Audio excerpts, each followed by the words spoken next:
बिस्मिल्लाहिर्रहमानिर्रहीम। अस्सलाम वालेकुम।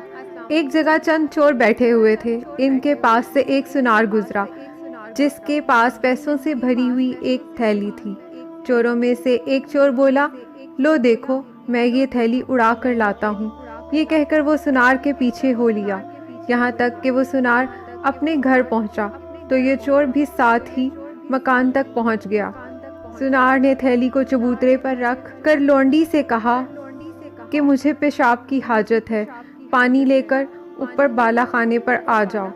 ये कहकर सुनार ऊपर चला गया और लौंडी भी पानी लेकर ऊपर चली गई।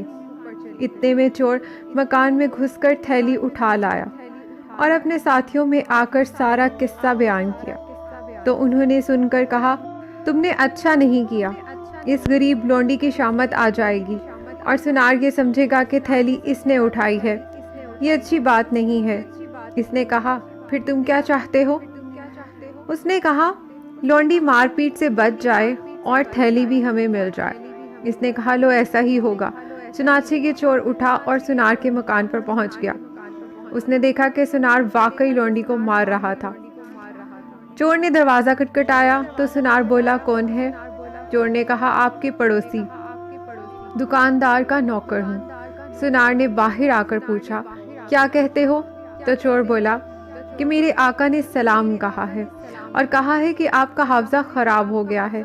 आप अपनी थैली दुकान पर फेंक आए हैं और चल दिए हैं। अगर हमने ना देख लेते तो कोई और उठाकर ले जाता।